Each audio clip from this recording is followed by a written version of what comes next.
जालन्यात 2 गटात तुफान दगडफेक, 5 जण जखमी. पोलिसांच्या सतर्कतेमुळे टळला मोठा अनर्थ. जालना येथील जिल्हा सामान्य रुग्णालयाच्या बाहेर 2 गटांमध्ये तुंबळ हाणामारी झाली आहे आणि या मारहाणीत 5 जण गंभीर जखमी झाले आहेत. 2 गटांमध्ये वाद झाला आहे, एकमेकांवर दगडफेक करण्यात आली आहे आणि एवढंच नाही तर यामधील एक जण चक्क चाकूने वार करत होता. उपस्थित असलेल्या एका पोलिसांनी परिस्थिती नियंत्रणात आणली. चाकू हल्ला करणाऱ्या व्यक्तीच्या हातातील चाकू हिसकावून घेतला आणि यामुळे मोठा अनर्थ टळला आहे. या घटनेची माहिती मिळताच पोलिसांनी घटनास्थळी धाव घेतली. दुपारी 4च्या सुमारास 2 गटांमध्ये जिल्हा सामान्य रुग्णालयाच्या बाहेर वाद सुरू झाला. एकमेकांच्या अंगावर तुफान दगडफेक करण्यात आली. यामध्ये 5 जण जखमी झाले असून त्यांच्यावर सध्या जिल्हा सामान्य रुग्णालयात उपचार सुरू आहे. दगडफेकीत दोन्ही गटातील जवळपास 5 जण जखमी असल्याचा प्राथमिक माहिती मिळते आहे. हा वाद नेमका कोणत्या कारणाने सुरू झाला याबद्दल माहिती मिळू शकली नाही. जालन्यातील कदीम जालना पोलीस घटनास्थळी दाखल झाले आहेत.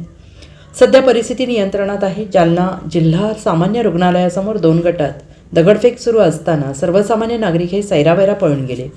दगडफेकीचं कारण हे जरी अजून पुढे आलं नसलं तरी रुग्णालयात दाखल झालेल्या रुग्णाला भेटण्यासाठी आलेल्या एका गटावर सुरुवातीला चाकूने हल्ला झाला. त्यानंतर तुफान दगडफेक सुरू झाली. यावेळी रुग्णालयात आरोपींना घेऊन आलेले पोलीस ज्ञानेश्वर जारवाल यांनी सिव्हिल ड्रेसवर असताना देखील धावत जाऊन परिस्थिती हाताळली. समोर 2 गटात तुफान दगडफेक झाली, काही जण जखमी. पण नेमकी काय दगडफेकीच काही कारण समोर आलंय? बरोबर आहे. शारदा राजाराम दिंडे नावाची एक महिला आहे, माळेगाव शेंद्रा तालुका हद्दीमध्ये. तर ह्यांचे आणि सासू राधाबाई तुकाराम दिंडे यांचे आपसात शेतीवरून वाद आहे आणि त्या वादाचं पर्यवसन काल त्यांच्यात आपसात भांडणं झाले होते. त्यातला शारदा राजाराम दिंडे यांचा नवरा जो आहे तो सिव्हिल हॉस्पिटलला ऍडमिट आहे, ट्रीटमेंट सुरू आहे. आणि ही ट्रीटमेंट सुरू असताना यातील जे वडार समाजाचे बाकीचे यांचे पाहुणे रावळे सगळे जमा झाले. त्यात परभणीचे पण 5 लोक होते आणि माळेगावचे काही. तर यांनी आपसात झुंज करून इथं सार्वजनिक ठिकाणी आपसात झुंज करून सरकारी दवाखान्याच्या पुढच्या प्रिमायसिस मध्ये दगडफेक केलेली आहे.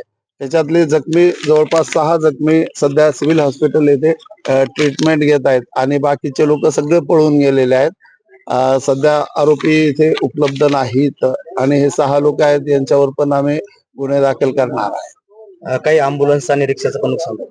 हा, दगडफेकीत अँब्युलन्सचा पण काच फुटलाय असं मला त्या अँब्युलन्सचा ड्रायव्हर बोलत होते.